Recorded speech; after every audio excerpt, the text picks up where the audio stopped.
Hello students. अब हम start कर रहे हैं चैप्टर 1 केमिस्ट्री का, chemical reaction and equation. First chapter previous lecture में मैंने आपने बताया था फिजिकल चेंज और केमिकल चेंज क्या होते हैं। फिजिकल चेंजेस बताए थे जो टेम्परेरी चेंज होते हैं, और केमिकल चेंज वो होते हैं जो परमानेंटली चेंज हो जाते हैं। फॉर एग्जाम्पल मैंने दिया था जैसे कर्ड, मिल्क से कर्ड का कन्वर्ट होना, milk are converted to the curd to form a chemical change, but water are converted to the vapour heat करने की प्रोसीजर है, तो वो क्या कहलाएगा आपके पास फिजिकल चेंज। न्यू टॉपिक आता है हमारे पास केमिकल रिएक्शन की। What is chemical reaction? Chemical reaction क्या होता है? The process involving chemical change is called a chemical reaction. मतलब ऐसा मेथड जो केमिकल प्रोसेस को चेंज करे, केमिकल प्रोसेस को क्या करे, वो चेंज करता हो, वो क्या कहलाएगा? केमिकल रिएक्शन कहलाएगा। फॉर एग्जांपल जैसे हमने लिया एक कोई ओरिजिनल सब्सटेंस है, वो कन्वर्ट हो रहा है, कोई एक न्यू सब्सटेंस तैयार कर रहा है, ये भी क्या है आपके केमिकल चेंज का एग्जांपल है। ये कहलाएगा केमिकल रिएक्शन। ओरिजिनल सब्सटेंस क्या कहलाता है आपके पास? ओरिजिनल सब्सटेंस होता है आपका रिएक्टेंट।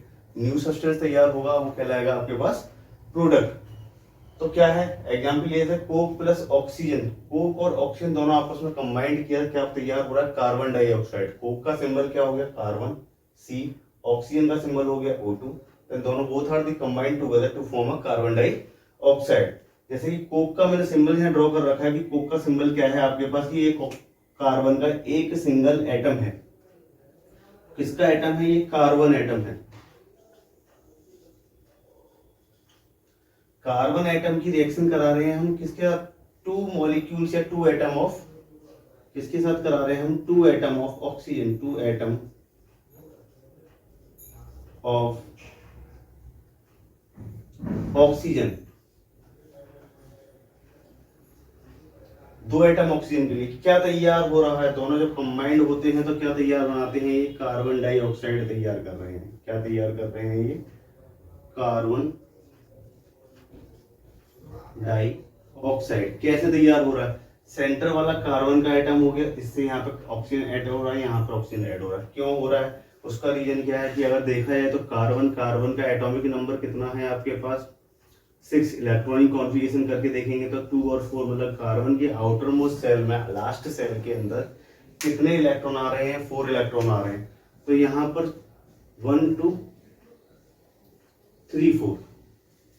ऑक्सीजन का एटॉमिक नंबर कितना होता है? 8। इसकी आउटर मोस्ट सेल में कितने इलेक्ट्रॉन आते हैं? 6। This is the last shell of carbon, this is the last shell of oxygen. Oxygen की लास्ट सेल में 6 इलेक्ट्रॉन है, कार्बन की लास्ट सेल में 4 इलेक्ट्रॉन। दोनों को कंबाइन कर दिया हमने, क्या बना दिया? यहाँ पर हमने ऑक्सीजन तैयार कर दिया। ये ऑक्सीजन के साथ बॉन्डिंग होगी इनकी, इधर ऑक्सीजन के साथ बॉन्डिंग हो जाएगी सेम प्रोसीजर के जरिए। तो ऑक्सीजन का भी ऑक्टेट कंप्लीट हो जाएगा, कार्बन का भी ऑक्टेट कंप्लीट हो जाएगा। बॉन्ड का नेचर बात करें तो कौन सा नेचर बना रहे हैं? कोवैलेंट बॉन्ड तैयार करेंगे, क्योंकि दोनों आपस में क्या कर रहे हैं? पार्टनरशिप कर रहे हैं, कोवैलेंट बॉन्ड तैयार कर रहे हैं। स्टूडेंट सेकंड टॉपिक है हमारे पास characteristics of chemical reaction. Chemical reaction के क्या क्या कैरेक्टरिस्टिक्स होते हैं? तो फर्स्ट कैरेक्टरिस्टिक्स आता है हमारे पास चेंज इन स्टेट, कि स्टेट को वो चेंज करते हैं। स्टेट क्या हो गया? जैसे फिजिकल सॉलिड से लिक्विड स्टेट में कन्वर्ट होना, लिक्विड से गैसेस स्टेट में कन्वर्ट होना, ये सारी क्या है आपके पास? स्टेट। चेंज इन स्टेट का एग्जांपल फर्स्ट आता है जैसे हाइड्रोजन रिएक्ट विद ऑक्सीजन। मैंने क्या किया? हाइड्रोजन की रिएक्शन कराता हूं मैं ऑक्सीजन के साथ। H2 react with O2 to form 2H2O. It means hydrogen क्या है आपके? गैस है। Hydrogen gas react with oxygen gas, क्या तैयार हो रहा है? गैस। दोनों तैयार होकर क्या बना रहे हैं? वाटर तैयार कर रहे हैं। किस स्टेट में पाया था? लिक्विड स्टेट में। मतलब कि स्टेट चेंज कर सकते हैं। केमिकल रिएक्शन का एक सबसे बड़ी कैरेक्टरिस्टिक्स क्या है कि वो गैस रिएक्ट होकर क्या बनाएंगे? एक लिक्विड बनाएंगे। स्टेट चेंज हो रही है, दो गैसेस सब्सटेंस आपस में कंबाइन होंगे तो लिक्विड स्टेट में तैयार हो सकते हैं। हो सकता है एक गैसेस हो एक सॉलिड हो, तो आपके पास क्या हो जाए? एक सॉलिड फॉर्म में तैयार हो जाए। ठीक है, मतलब कि स्टेट वो चेंज करेंगे। सेकंड है change in colour. Second state आती है आपके पास चेंज इन कलर। वो कलर भी चेंज करते हैं। कलर चेंज का मतलब क्या होगा? जैसे कि हमने ले लिया आपके rusting of iron. Iron before the rust हमने आयरन को चेक किया, और आफ्टर द रस्ट हमने आयरन को चेक किया। तो बिफोर द रस्ट आयरन का कलर कैसा था? ग्रे कलर था, सिल्वरी कलर में नजर आ रहा था, लेकिन जब आफ्टर रस्ट क्या हुआ उसका कलर कैसा हो गया, ब्राउन हो गया। तो मैं यहाँ एग्जाम्पल लिख सकता हूँ इसका, rusting of iron.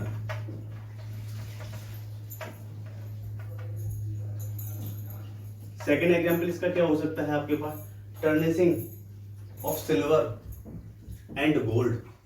Tarnishing of silver and gold. Tarnishing means क्या हो गया, जैसे मैंने कहा टर्निशिंग, वर्ड बोल मैंने यूज किया है tarnish, tarnishing of silver and gold. Tarnishing of silver क्या है, टर्निशिंग में होगा ब्लैक कलर। जो सिल्वर की जितनी भी ज्वेलरी वगैरह होती हैं, जब वाटर में वो डेली यूटिलाइज की जाती है, तो जिसमें वाटर की वजह से मॉइस्चर आ जाता है, मॉइस्चर की वजह से वो क्या होता है, सिल्वर कलर से कुछ ब्लैक एंड कलर में तैयार होने लगते हैं। सेम गोल्ड के साथ होता है। तो वो क्या है, टर्निशिंग ऑफ सिल्वर, ये क्या है, कलर चेंज कर रहे हैं। दो स्टेट क्लियर हो गई हमारे पास। फर्स्ट स्टेट हमने पढ़ा, change in state, state change हो जाएगी। कोई भी गैसियस सब्सटेंस से रिएक्ट करेगा, लिक्विड बनाया, कोई भी लिक्विड सब्सटेंस से रिएक्ट करेगा तो लिक्विड तैयार करेगा। कोई भी सॉलिड सब्सटेंस जब लिक्विड सब्सटेंस से तैयार होगा तो क्या होगा, वो सॉलिड तैयार करेगा। सेम वही प्रोसीजर। चेंज इन कलर में क्या, rusting of iron, tarnishing of silver and gold. Third आता है फॉर्मेशन ऑफ प्रेसिपिटेट। प्रेसिपिटेट का फॉर्मेशन होता है। प्रेसिपिटेट होता क्या है, कहते हैं इसको पीपीटी। प्रेसिपिटेट मींस क्या होता है आपके पास, पीपीटी। और पीपीटी तैयार करने का प्रोसीजर क्या है, पीपीटी क्या है हमारे पास, ऐसा सब्सटेंस, प्रेसिपिटेट क्या है, ऐसा सब्सटेंस जो क्या हो, केमिकल रिएक्शन में पार्टिसिपेट किया हो, लेकिन अनवांटेड पार्ट जो है, जो यूटिलाइज नहीं हुआ है, वो वहां पर हमें वापस मिल जाए, तो वो क्या कहलाएगा, पीपीटी। तो पीपीटी का फॉर्मेशन करते हैं। जैसे कि मैंने लिखा potassium iodide react with nitrate, क्या लिखा हूं मैं, एग्जांपल हो जाएगा इसका, पोटेशियम आयोडाइड रिएक्ट विद, किससे रिएक्ट करेगा ये, lead nitrate. Potassium iodide react हो रहा है आपके पास लेड नाइट्रेट से, टू गिव, क्या तैयार कर रहा है ये, तैयार क्या हो रहा है यहाँ पे, पोटेशियम नाइट्रेट तैयार होगा, लिग्नेट पोटेशियम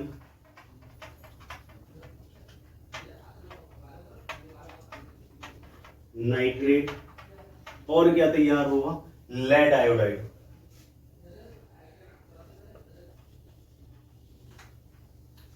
पोटेशियम आयोडाइड जब रिएक्ट कर रहा है लेड नाइट्रेट से, तो क्या तैयार हो रहा है, पोटेशियम नाइट्रेट तैयार होगा, देना लेड आयोडाइड। तो लेड आयोडाइड जो तैयार हुआ, दिस इज अ पीपीटी। क्या है ये, पीपीटी, मतलब प्रेसिपिटेट तैयार हो रहा है। ऐसा अनवांटेड पार्ट है रिएक्शन का, जो रिएक्शन में यूटिलाइज तो हुआ, रिएक्शन में पार्टिसिपेट किया, लेकिन अब इसका यूटिलाइजेशन नहीं होगा, बेस्ट प्रोडक्ट के रूप में ये यहाँ पर हमें मिलेगा। तो ये क्या है, लेड आयोडाइड। थर्ड आता है evolution of gas. Evolution gas में क्या है कि जिंक की रिएक्शन कराते हैं हम, किसके साथ कराते हैं, Zn रिएक्ट करता है आपका HCl के साथ। Zinc react with hydrochloric acid. कैसा हाइड्रोक्लोरिक एसिड लेंगे हम, डाइल्यूट हाइड्रोक्लोरिक एसिड लेंगे। तो जिंक जब डाइल्यूट हाइड्रोक्लोरिक एसिड के साथ रिएक्ट करेगा तो क्या होगा, यहाँ पे इवोल्यूशन होगा। एक तो बनाएगा वो जिंक क्लोराइड, क्या बनाएगा, ZnCl2 तैयार करेगा, एना रिलीज करेगा हाइड्रोजन गैस। हाइड्रोजन गैस को यहां से वो रिलीज करेगा तो वो कहलाएगा आपके पास जिंक।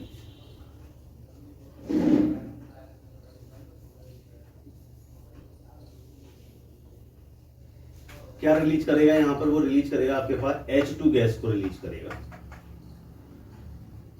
यहां क्या बचा था, पोटेशियम नाइट्रेट के साथ क्या बचा था आपके, लेड आयोडाइड। क्या था ये, पीपीटी था। ठीक है, हाइड्रोजन गैस को रिलीज कर रहा है। तो जब भी कोई रिएक्शन होगी तो वहां पर क्या होगा, कोई ना कोई गैस रिलीज हो रही होगी। इतना नोट करिए। फिर नेक्स्ट टॉपिक देखते हैं हम इसका next part, change in temperature check करते हैं। Part change in temperature. Change in temperature को जब हमने देखा तो दो पार्ट्स में क्लासिफाई किया। फर्स्ट था मेरे पास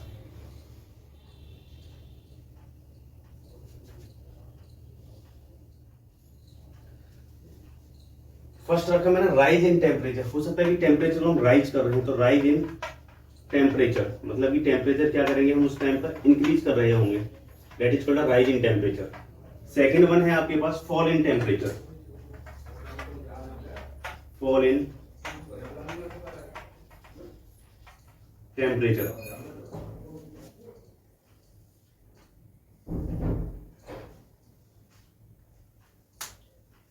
राइजिंग टेम्परेचर में क्या होगा, हीट इवॉल्व होगी, हीट क्या हो रही होगी, इवॉल्व हो रही होगी यहाँ पे, मतलब कि रिएक्शन में पार्टिसिपेट कर रही होगी हीट। तो हीट जब इवॉल्व होगी तो रिएक्शन कौन सी कहलाएगी, एक्सोथर्मिक रिएक्शन कहलाएगी।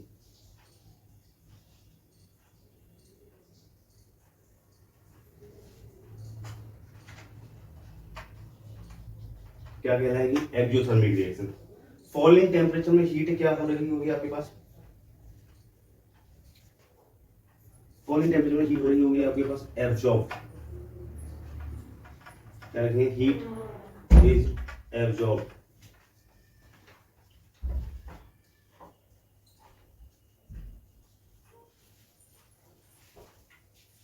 हीट इज एब्जॉर्ब, तो हीट जब एब्जॉर्ब हो रही होगी तो वो बन जाएगा आपके पास endothermic reaction.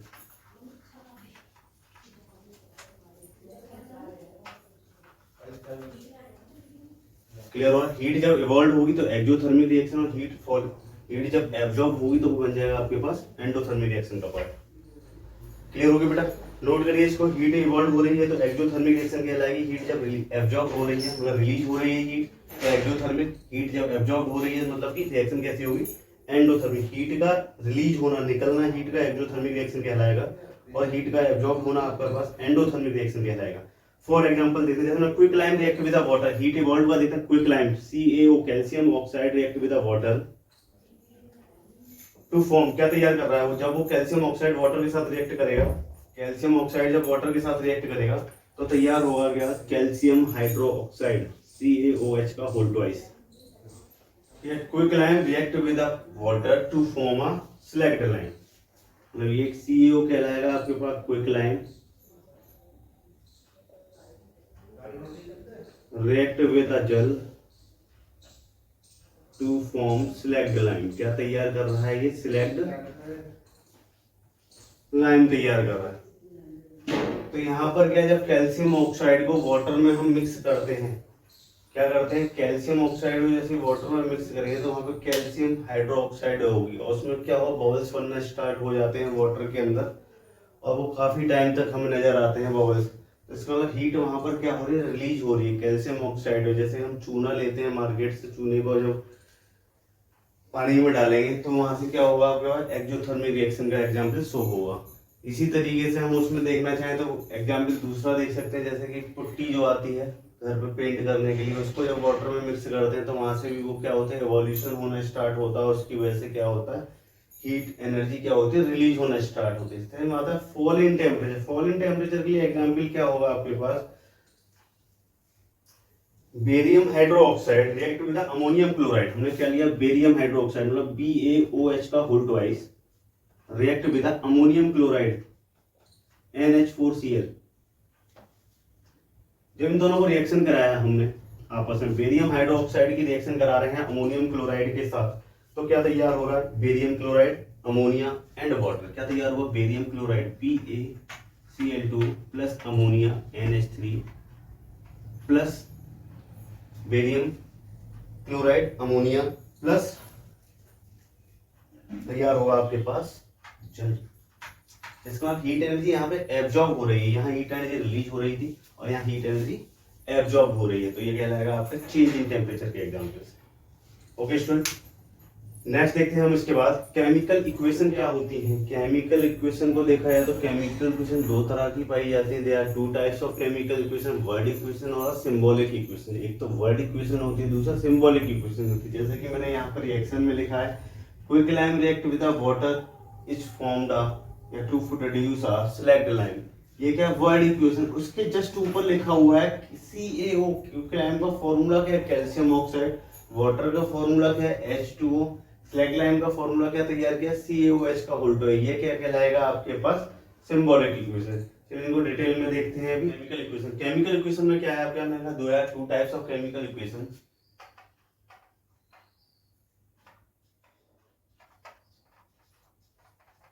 To types of chemical equation, दो तरह की केमिकल इक्वेशन होगी। फर्स्ट क्या है, मैंने कहा वर्ड इक्वेशन होती है first, word equation.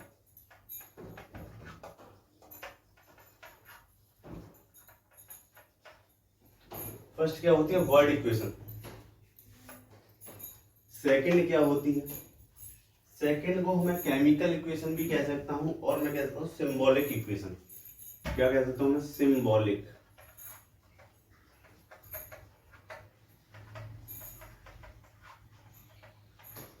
Equation. Name से ही क्लियर हो रहा है कि किसी वर्ड की बात हो रही है तो वर्ड इक्वेशन होगा, और जहां सिंबल की बात हो रही होगी वो क्या कहलाएगा आपका, सिंबल इक्वेशन। वर्ड इक्वेशन में देखते हैं वर्ड इक्वेशन क्या है, क्या लिंक्स कर रही है, it links the name of the reactant with that of the product. क्या लिंक करता है, it links with the, it links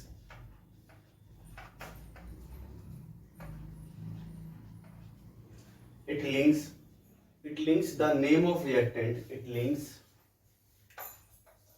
the name of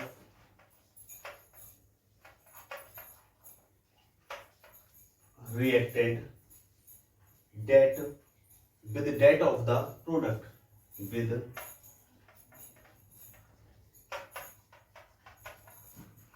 that of the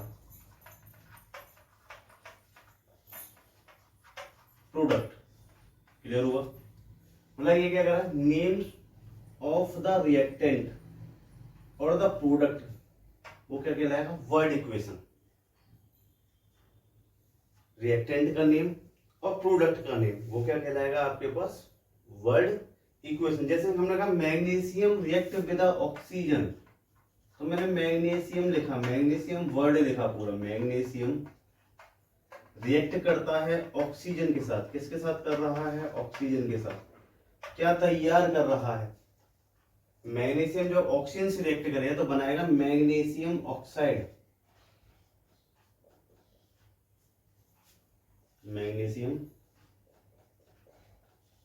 oxide. ये जो एग्जांपल है, magnesium react with oxygen to form a magnesium oxide, इधर word equation में लिखा हुआ कि मैंने मैग्नीशियम मेटल के बारे में लिख रखा है, देन ऑक्सीजन गैस के बारे में लिख रखा है, और दोनों ने क्या मिलकर बनाया है, मैग्नीशियम ऑक्साइड नाम का एक सब्सटेंस तैयार कर लिया। अब मैग्नीशियम और ऑक्सीजन की कहा जाए कि मैग्नीशियम ऑक्सीजन है क्या, अगर वो कोई हमसे पूछे कि मैग्नीशियम ऑक्सीजन है क्या, तो मैं कहूँगा ये क्या है, रिएक्टेंट है। ये क्या तैयार हुआ, this is a product. Same वही चीज क्या कर रहा है, it links the name of the reactant, reactant के नेम से लिंक हो रहा है। अब मैंने यहाँ बना क्या, मैग्नीशियम से तो मैग्नीशियम, ऑक्सीजन से ऑक्साइड आएगा, दोनों कंबाइंड हो गए, क्या बना दिया इन्होंने, मैग्नीशियम ऑक्साइड तैयार कर दिया। इसी तरीके से हम एक और एग्जांपल लेते हैं, जैसे कि zinc react with sulphuric acid. Second example देखते हैं इसका, कि जिंक की रिएक्शन हो रही है, जिंक क्या है आपका, reactant, react with zinc react with sulphuric acid, sulphuric acid. Zinc metal react कर रहा है सल्फ्यूरिक एसिड से, क्या बनाएगा अब ये, तो ये बनाएगा जिंक सल्फेट प्लस हाइड्रोजन। क्या बनाएगा, zinc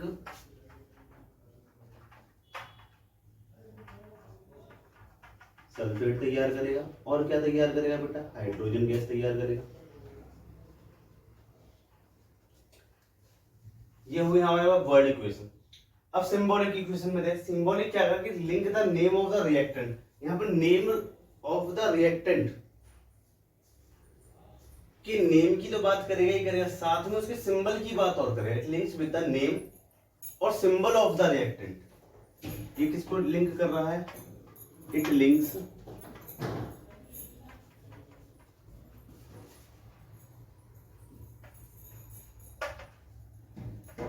the name and symbol of reactant with that of the product, with that of the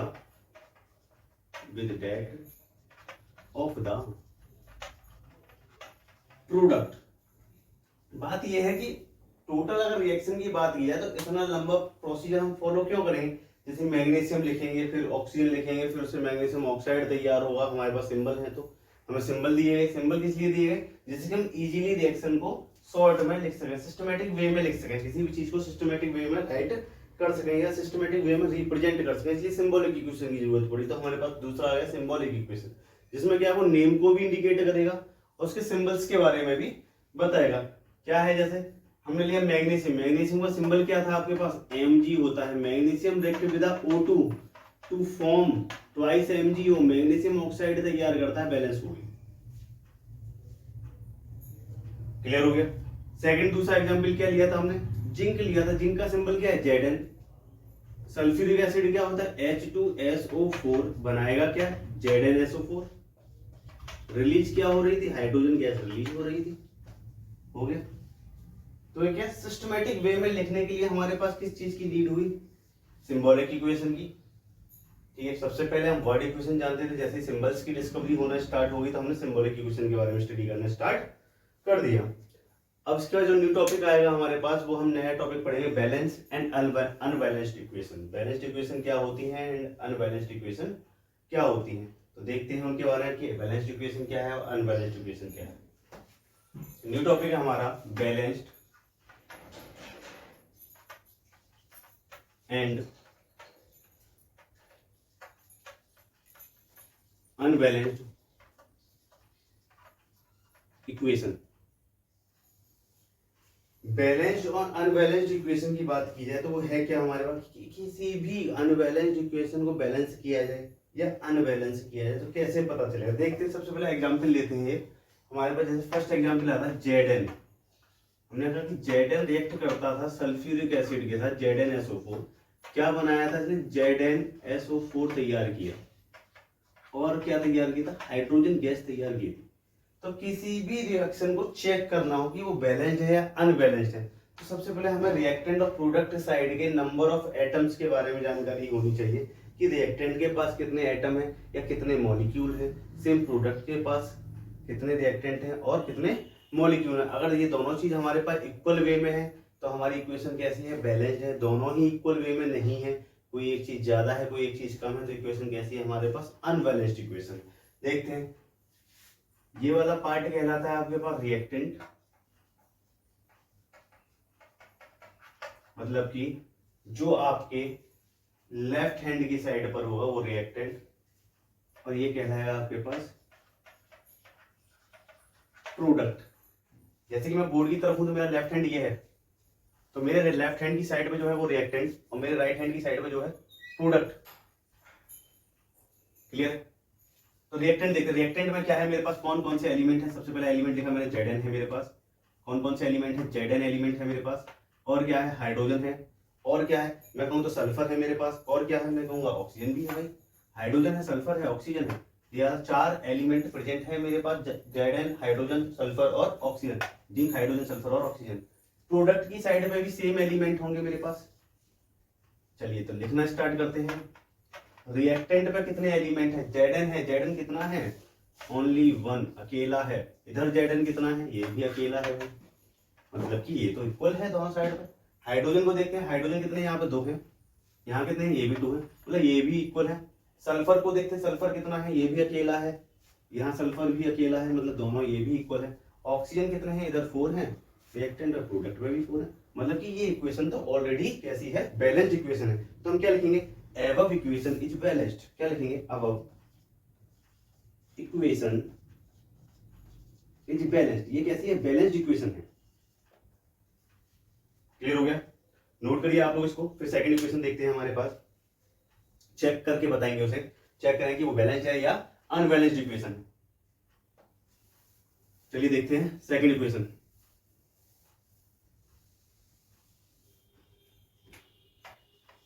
second equation लेते हैं कि calcium carbonate react with calcium oxide to form calcium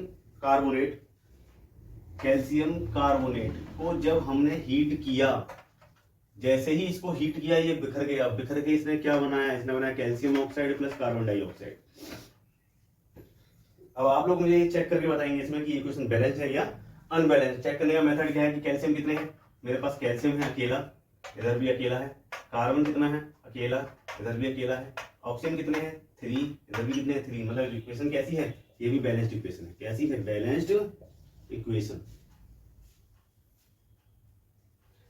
next example और check करते हैं, एक और लेते हैं कि carbon react with oxygen. Third example कह रहा है आपके पास कि carbon react with O2 to form a CO2। ये भी बैलेंस इक्वेशन का एग्जांपल हो गया। Carbon react with O2 to form a CO2, ये भी क्या हो गया आपके पास, बैलेंस्ड इक्वेशन का एग्जांपल हो गया। न्यू एग्जांपल देखते हैं एक और। अगेन क्या है आपके पास कि H2 react with O2। Fourth example क्या है आपके पास, H2 react with O2 to form H2O। Balance है या अनबैलेंस है, या फाइंड करके बताएंगे।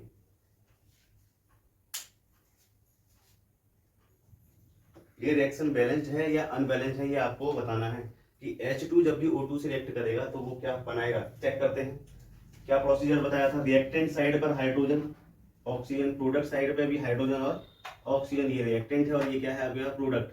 हाइड्रोजन कितने हैं, 2, ऑक्सीजन कितने हैं, 2। हाइड्रोजन कितना है, 2, ऑक्सीजन कितना है, 1। बैलेंस करनी है। बैलेंस करने के लिए क्या करूंगा मैं, इसमें 2 का मल्टीप्लाई कर दूंगा, हो गई बैलेंस। लेकिन 2 का यहाँ तो मल्टीप्लाई कर दे, लेकिन इस 2 को मैं यहाँ ऐड करूंगा, नहीं कर सकता, यहाँ पे तो 1 था ही था। इस 2 को जो भी ऐड करेंगे वो हमेशा फ्रंट ऑफ द प्रोडक्ट या front of the reactant of the item और मॉलिक्यूल, हमेशा उसके फ्रंट पर ऐड करेंगे। अब मैंने यहाँ ऐड किया, इसका मतलब कि हाइड्रोजन डिसबैलेंस हो गया। हाइड्रोजन हो गए 4 और ऑक्सीजन हो गए 2 प्रोडक्ट साइड पर। अब रिएक्टेंट साइड पर मुझे हाइड्रोजन को बैलेंस करना है। इट मींस मैं यहाँ 2 बढ़ा दूंगा, इसे 2H2 लिख दूंगा। क्लियर हो गया। तो मेरे पास जो बैलेंस्ड इक्वेशन जो आएगी वो क्या तैयार होती है, बैलेंस्ड इक्वेशन तैयार होती है मेरे पास H2O वाली कि 2H2 2 molecules of hydrogen gas क्या हो गया आपके पास, twice H2 react with the O2 give rise to 2H2, give rise to 2H2। मतलब हाइड्रोजन जब ऑक्सीजन सेलेक्ट कर रहा है तो क्या हो गया, अब बैलेंस्ड इक्वेशन बनी है ये। तो ये क्या कहलाएगी आपके पास, आप क्या कहेंगे इसे, बैलेंस्ड इक्वेशन। ये इक्वेशन कैसी थी, इसको हटा दिया जाए तो ये थी अनबैलेंस्ड इक्वेशन। कैसी थी, अनबैलेंस्ड। मतलब अनबैलेंस्ड से बैलेंस्ड करने का प्रोसीजर हमें पता चल गया कि हमें करना क्या है कि सबसे पहले हम प्रोडक्ट की साइड पे इंक्रीमेंट करना स्टार्ट करते हैं, जिससे कि हमें पता चले कि क्या क्या चीजें हमारा बैलेंस होगी या नहीं होगी। सबसे पहले रिएक्टेंट के आइटम फाइंड आउट करेंगे, फिर हम क्या करेंगे, प्रोडक्ट के आइटम फाइंड आउट करेंगे। अगर दोनों इक्वल हैं तो बैलेंस्ड है, दोनों इक्वल नहीं है तो अनबैलेंस्ड है। फिर उसे बैलेंस करने के लिए क्या करेंगे, तो फर्स्ट स्टेप हमने फॉलो किया कि हमने देखा कौन सा आइटम वहां पर अनबैलेंस था, उस आइटम को बैलेंस किया। हमें पता है कि 2 से मल्टीप्लाई करें 2 हो जाएगा, लेकिन नंबर कहाँ बढ़ाना है, नंबर हमेशा उस कंपाउंड के फ्रंट पर, उस एटम के फ्रंट पर बढ़ाना है, कभी भी उसके बॉटम पे नहीं बढ़ाएंगे या बैक साइड पे नहीं बढ़ाएंगे। सेम यहाँ पर क्या हुआ, सेम यहाँ पर इंक्रीमेंट किया तो क्या हो गया, 2H2 plus O2 plus 2H2। इस तरीके से हमारी इक्वेशन क्या हो गई, बैलेंस्ड हो गई। क्लियर हो गया, नोट करिए जल्दी इसको।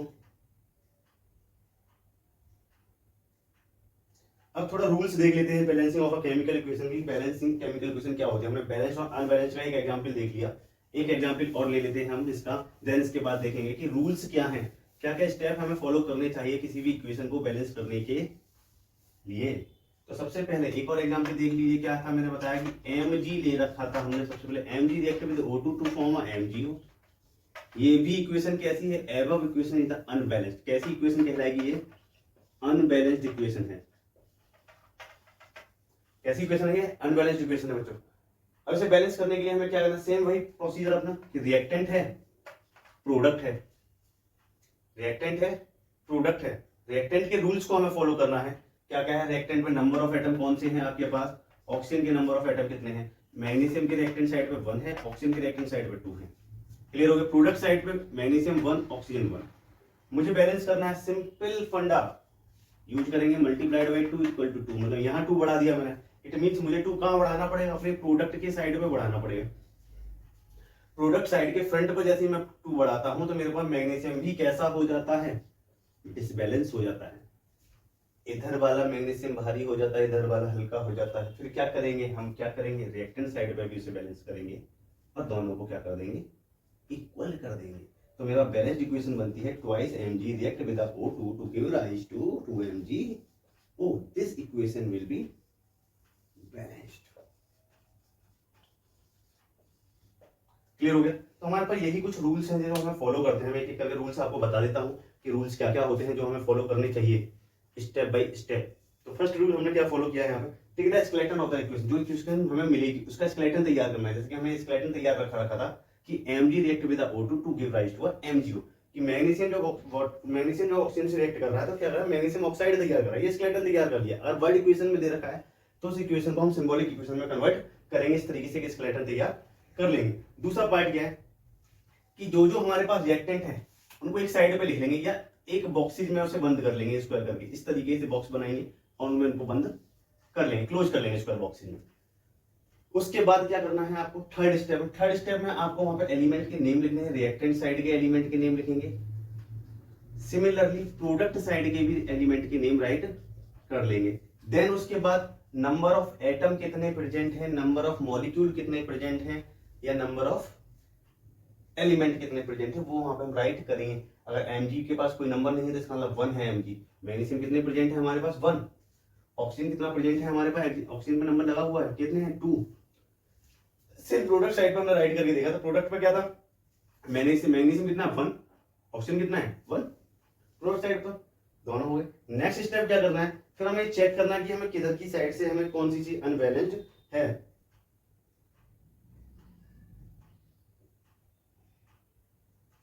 देन उसके बाद हमें क्या करना है, बैलेंसिंग स्टार्ट कर दी। सबसे पहले हमें क्या फाइंड आउट किया कि हमारे साथ कौन सी चीज अनबैलेंस्ड है। मैग्नीशियम तो बैलेंस्ड था मेरे पास, लेकिन क्या बैलेंस्ड नहीं है, ऑक्सीजन बैलेंस्ड नहीं था, तो मैंने फाइंड आउट किया और बैलेंसिंग स्टार्ट कर दी। बैलेंसिंग स्टार्ट करने के लिए हमने क्या किया कि उन इक्वेशन को बैलेंस करने के लिए हमने पहले रिएक्टेंट साइड पे, प्रोडक्ट साइड पे 2 करके देखा मैग्नीशियम का, ऑक्सीजन का, तो मेरे पास बैलेंस हो गई कि ऑक्सीजन यहाँ भी 2 थे और यहाँ भी 2 है, तो दोनों साइड से क्या हो गई, ऑक्सीजन बैलेंस हो गया। लेकिन ये 2 जब मैं बढ़ाऊंगा, ऐड करूंगा, तो मुझे कहाँ ऐड करना है, इसके फ्रंट पर, बॉक्स के बाहर लिख देंगे हम 2 को फ्रंट पर। हमें क्लियर होगा कि यहाँ पर इसका मतलब क्या है कि 2 का मल्टीप्लाई mg में भी हो रहा है और 2 का मल्टीप्लाई O1 में भी हो रहा है। क्लियर हो गया, तो मतलब मैग्नीशियम में भी 2 का मल्टीप्लाई होगा तो मैग्नीशियम भी 2 होगा। अब इस केस की वजह से प्रोडक्ट में क्या हुआ, इसका मैग्नीशियम जो है, रिएक्टेंट और प्रोडक्ट के मैग्नीशियम कैसे हो गए बेटा, डिसबैलेंस हो गए। दोनों को बैलेंस करने के लिए हमने क्या किया कि रिएक्टेंट साइड पे भी 2 इंक्रीज कर दिया और हमारे पास बैलेंस इक्वेशन तैयार हो गई, 2mg + O2 give rise to 2mg। ये होगी हमारे पास balance equation.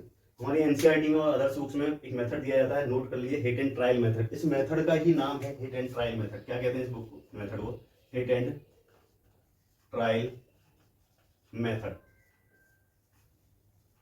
This method is called a hit and trial method.